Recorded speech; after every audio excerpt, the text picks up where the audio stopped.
Alamin naman natin ang kasalukuyang sitwasyon sa Marikina River matapos itaas ito sa third alarm dahil sa pagtaas ng tubig. Naroon ngayon sa kanyang kwentong kalye si JM Encinas. JM?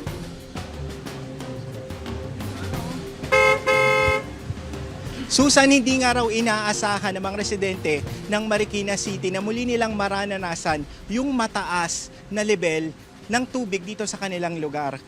Pero ang walang patid na pagbagsak ng tubig naging dahilan para tumaas yung water level ng Marikina River sa third alarm. Yan ang balita ngayon dito sa Marikina City.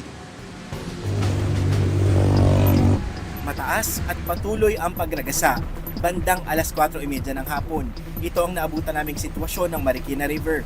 Alas 3:30 ng hapon, umakyat na sa third alarm o 20.5 meters ang water level ng ilog. Ang ibig sabihin nito, forced evacuation sa mga residente. Si Erwin nakatira sa gilid ng Marikina River. Naabutan kong tinatanaw ang kanilang iniwanang tahanan. Huling beses raw nilang naranasan ang ganitong baha noong bagyong Ulysses.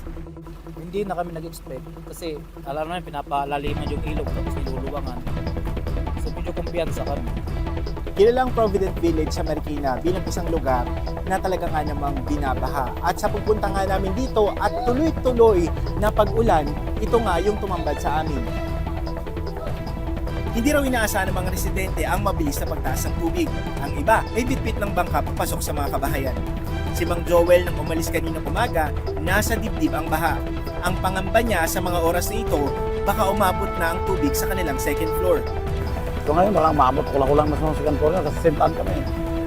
Medyo malapit kami doon sa kaya medyo mataas ng tubig doon ngayon. Pataas pa ng pataas. Tuloy-tuloy ang sinasawang dredging project ng Marikina City. Kaya nung nagdaang bagyo at habagat, hindi raw umabot sa first alarm ang Marikina River. Ito ay patunay na ang dalang ulan ng habagat at bagyong Karina malakas na nagmula sa upstream area ng mga bulubundukin na rumagasa patungong Marikina River. Umaasa naman ang mga residente ng Marikina na hihina ng ulan at huhupa rin ng baha sa kanilang lugar.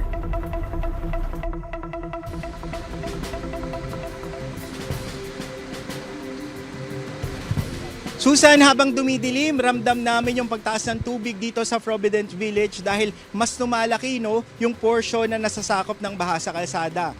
Nakaantabay rin dito yung rescue team ng Marikina City at Philippine Coast Guard para umalalay sa mga residenteng nangangailangan ng tulong. As of 4:40 p.m., kanina nasa 20.7 meters na yung water level ng Marikina River na nanatiling nasa third alarm. Yan muna ang latest mula dito sa Marikina City. Ako si JM Encinas at yan ang kwentong kalyeng dapat alam mo. Ingat mga kapuso!